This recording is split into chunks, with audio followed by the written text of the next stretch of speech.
Now the business rule-based optimizations, let's talk about these. Let's talk about the idea of a trigger. Okay, so a trigger is going to potentially fire on your table. If you have an insert or an update trigger, then that trigger can fire on the table for each row, once per each row that gets added. Okay, well, that's really going to slow down your operations. Okay, this is really going to slow down when it loads all that up and that trigger fires. That's going to slow down your insert. So you have the option of telling your bulk load, do not fire triggers. Okay, and so doing so would speed up the bulk load process. However, why do you have the triggers there? Do you have them because you have a business rule that requires them there? For example, you must audit every insert into this table without exception. If that's your business rule, you cannot turn off the triggers, right? So that's what I mean when I say it's a business rule optimization. You may or may not be able to apply this depending on what the constraints are. That's the wrong word to use in this case. Depending on what your business rules specify. Another one is, should your check constraints be checked? So check constraints are things like I'm putting a value into a telephone number field, and I want to ensure that it meets the criteria that I've put in there. So I have to, like, let's say that I've specified in my check constraint that it has to have a +1, it has to have a number, close, then a space, and then a number, dash, number. I've run out of my little drawing tablet here, sorry. Okay. So that would be our format that we would require to go into a phone number type of a column. Well, we can turn that off. So during our load, we would allow it to load up data that may or may not actually meet that particular criteria.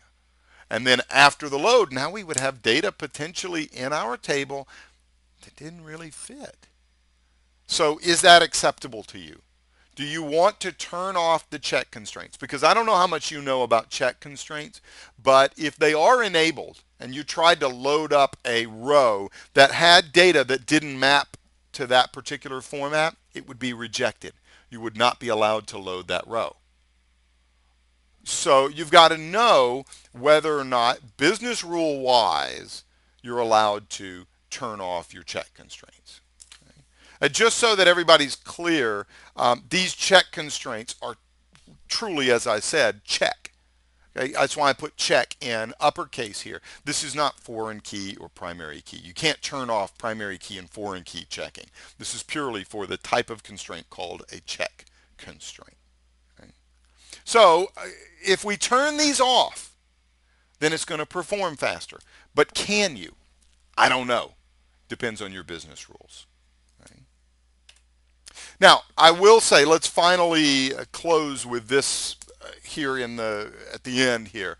The small text files, don't over-optimize these guys. Okay, 1,000,000 rows, maybe 5,000,000 rows. I don't know. I can't really give you a specific number, but 30 seconds to load a file versus 10 seconds. Does that matter? Really? If that's the crux of your package, does it really matter that it's 30 seconds instead of 10 seconds? 10 seconds would be awesome, right? But it's 20 seconds that you gained. Okay? Going from 30 minutes to 10 minutes is awesome. 30 seconds to 10 seconds is not awesome. Okay? So I saw this on the web not too long ago. It was actually popular a couple of years ago, and it's a neat blog post, and it's really an interesting post. And I think the lessons learned from the post and really the comments of the post are really awesome. And I'm not trying in any way to disparage the post. However, this was the final part down here of the post. You can see the table down here at the bottom and the quote unquote lessons learned. And so you see down here that, SSIS was 7 seconds versus BCP was 14 seconds. And you think, Wow, man, you'd be a fool. But we're talking 14 seconds to 7 seconds. This is nothing. This is a million rows. And just so you know, all of those rows, all rows were integers. Okay? That's going to make a very big impact on the speed that it's loading and whether or not you can even use fast parse. It wasn't string data, for example, that was being loaded. It wasn't dates, which can be very, very tricky to work with fast parse. So when you see things like this on the web, they're really cool and they can teach you a lot about the inner workings of SSIS. But 7 seconds versus 14. Is that really going to hold true when we get up into dealing with 10 million rows and it's not all integers? Probably not going to be twice as fast. Okay? Now, is it really true that SSIS with fast parse on is twice as fast as BCP? You know, maybe, I don't know. And does saving 7 seconds warrant the extra time that it takes to set up and maintain fast parse? It's a pain in the to do fast parse. It just is, especially when you have 20 columns or 50 columns. That's a huge pain to deal with. It's no fun, plus the time of maintenance. Okay, next time you come back and you want to maintain it, it's just a pain to deal with fast parse. So is it really worth it? Not for a small text file. Not for only a million rows when we're talking 7. Like for example, I would take fast parse off because I don't have to deal with the fast parse on junk. Like there's just no easy switch that says turn fast parse on where it's enabled or where it can be turned on. You have to do it on a per output column basis. Okay, so I would definitely opt for fast parse off because there's no thinking with that. Okay, I don't even have to think about it. Whereas with fast parse on, I do. We're talking 7,300 milliseconds to 8,300 milliseconds. Pfft, easy decision. Not worth over optimizing here. Okay? Now, I would say you need to develop a way to test performance.